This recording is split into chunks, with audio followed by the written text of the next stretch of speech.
মনে হচ্ছে মৃত, তবে তাকে কবর দেবেন না। মনে হচ্ছে মৃত, কিন্তু কবর দেবেন না, কারণ এটা আবার জেগে উঠতে পারে। দেখা সাক্ষাৎ একেবারেই হচ্ছে না।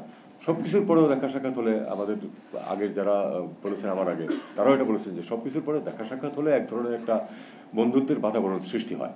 এই জিনিসটা থেকে আমরা বঞ্চিত হয়েছি। এখন হয়েছি তো, এখন সামনে তাহলে কি হবে? একটা দীর্ঘ সময় ধরে যে কোনো সামিট হচ্ছে না, এবং সত্যিকার অর্থে কোনো সামিট না, শুধু মন্ত্রী পর্যায়ের সভা হচ্ছে না, পররাষ্ট্র সচিব পর্যায়ের যে স্ট্যান্ডিং কমিটি, সেটা সভাও কিন্তু হচ্ছে না। কাজেই শুধুমাত্র টেকনিক্যাল কমিটিগুলো এবং সচিবালয় কাজ করছে যেটুকু তাদের পক্ষে সম্ভব। অর্থাৎ দেখুন, এর মধ্যে দুজন সার্ক সেক্রেটারি জেনারেল কাজ, দুজন বা তিনজন কাজ শুরু করেছেন, শেষ করেছেন। তারা একটি সামিটও কিন্তু করতে পারেননি, একটি মিনিস্ট্রিয়াল মিটিংও করতে পারেনি। এটা তাদের জন্য এক ধরনের দুঃখজনক, এবং সব দেশের জন্যই এটা একটা খারাপ বিষয়। মুচকুন্দ দুবের নাম আপনারা সবাই প্রায় জানেন। মুচকুন্দ দুবে ভারতের এখানে হাইকমিশনার ছিলেন, পরে পররাষ্ট্র সচিব ছিলেন। এবং মুচকুন্দ দুবে কিন্তু আমার জেনারেল বিচারে উনি আঞ্চলিক যে একটা স্বার্থ সংশ্লিষ্ট বিষয়, এগুলিতে তিনি খুব পজিটিভ ছিলেন। আমি বলবো যে বাংলাদেশের বিষয়েও, বাংলাদেশ ভারত সম্পর্কের বিষয়ে উনি খুব পজিটিভ ভূমিকা নেওয়ার চেষ্টা করেছেন সবসময়।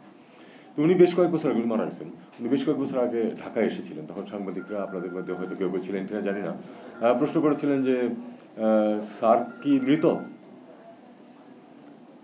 উনি একটা খুব চমৎকার রিপ্লাই দিয়েছেন যে মনে হচ্ছে মৃত, তবে তাকে কবর দেবেন না। মনে হচ্ছে মৃত, কিন্তু কবর দেবেন না, কারণ এটা আবার জেগে উঠতে পারে। তো আমাদেরকে আশাবাদী হতে হবে, আমাদেরকে চিন্তা করতে হবে যে আমরা সামনে আসলেই সার্ককে রিজুমিনেট আবার করা যায় কিনা। ঠিক আছে, খুব বেশি সাফল্য আমরা হয়তো আশা করবো না, কারণ আমরা সামিট লেভেলে যত তাড়াতাড়ি যেতে পেরেছিলাম, এরপরে অগ্রগতি তত বেশি হয়নি, এটা আমরা জানি।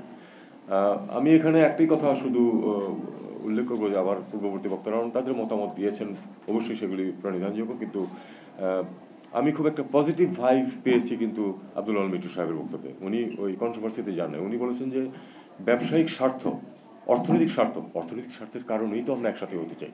আমরা চাই যে আমাদের সবারই, বিশেষ করে এটা একটা সবচেয়ে দরিদ্র অঞ্চল পৃথিবীর, অন্যতম দরিদ্র, সবচেয়ে বলবো না আমি আফ্রিকাতে ছিলাম, দারিদ্র কি আমি সেটা সেখানে আমি সেটা দেখে এসেছি।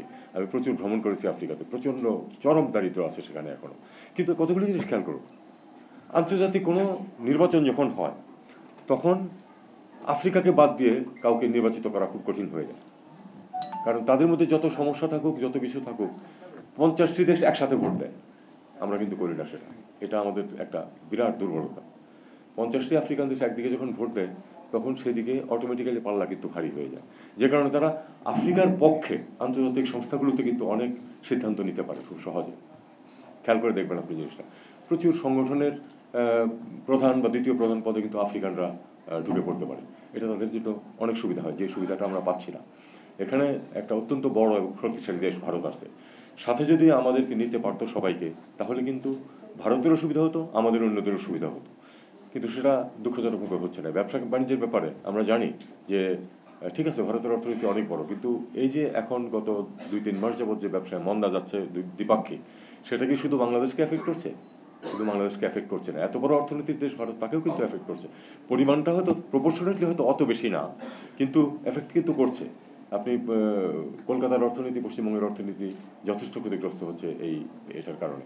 এটা আমরা আশা করব যে এই অচলাবস্থা আমরা কাটিয়ে উঠতে পারবো। অচলাবস্থা কাটিয়ে ওঠার জন্য সবচেয়ে গুরুত্বপূর্ণ হচ্ছে আপনার পারস্পরিক যেই যোগাযোগ স্থাপন, দেখা সাক্ষাৎ, এটা হলো সবচেয়ে গুরুত্বপূর্ণ, যে তারা একটা ফলপ্রসূ আলোচনা করবেন। এবং আবার একটা কথা, আমি ভারতের উচ্চ পর্যায়েও যখন দেখা সাক্ষাৎ হয়েছে, আমি বলেছি যে কোনো সমস্যার সমাধান করতে হলে প্রথমে স্বীকার করতে হবে যে সমস্যাটা আছে, এবং আমাদের একইভাবে প্রথমে স্বীকার করতে হবে যে 5 আগস্টের আগে এবং পরে ভারতের সাথে সম্পর্কে নিশ্চয়ই একটা গুণগত পরিবর্তন হয়েছে। এটা মেনে নিয়ে আমাদেরকে চেষ্টা করতে হবে সম্পর্ককে এগিয়ে নিতে।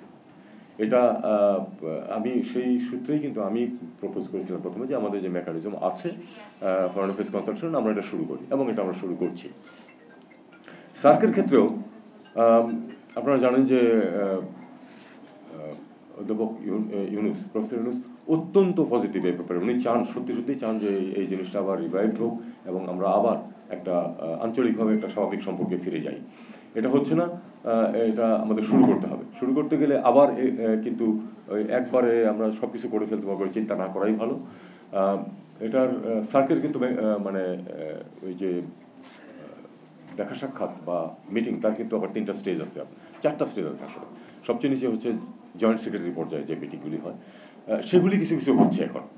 কিন্তু আমাদের যদি উত্তরণ করতে হয় তাহলে প্রথমে করতে হবে যে সেটা হলো যে পররাষ্ট্র সচিব পর্যায়ে স্ট্যান্ডিং কমিটি আছে একটা, তার একটা মিটিং আমাদের করতে হবে। আমরা এখন চেষ্টা করব সেটা করা যায় কিনা। আমরা সবাইকে আহ্বান জানাবো, ভারত সহ, যে আমরা এই পর্যায়ে অন্ততপক্ষে যেন একটা স্ট্যান্ডিং কমিটি মিটিং করে ফেলি। স্ট্যান্ডিং কমিটি মিটিং না হলে যেটা সমস্যা হয়, সাব সেক্রেটারিয়েটের পক্ষ থেকে, বিভিন্ন টেকনিক্যাল কমিটির পক্ষ থেকে যেগুলি সিদ্ধান্ত হয়, তারা কিন্তু সেই সিদ্ধান্ত চূড়ান্ত করতে পারে না।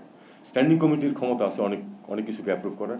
এরপরে আছে হলো আপনার কাউন্সিল অফ মিনিস্টার, যেটা সেখানে প্রচুর সিদ্ধান্ত নেওয়া যায়, প্রায় সব সিদ্ধান্ত ওখানে নিয়ে যাওয়া যায়। কিছু কিছু বিষয় থাকে যেটা রেফার করতে হয় সামিট লেভেলে। কাজে আমরা যদি প্রথমে পররাষ্ট্র সচিব পর্যায়ে একটা মিটিং করে ফেলতে পারি এবং তারপরে আমরা ওখানে সিদ্ধান্ত নিয়ে একটা বা দুটো মিটিং হয়ে গেল, তারপরে যে মন্ত্রী পর্যায়ে একটা সভা হোক, তাহলে কিন্তু আমরা অনেকখানি রিভাইভ করতে পারি। এরপরে আমরা চিন্তা করবো যে একটা সামিট করা যায় কিনা।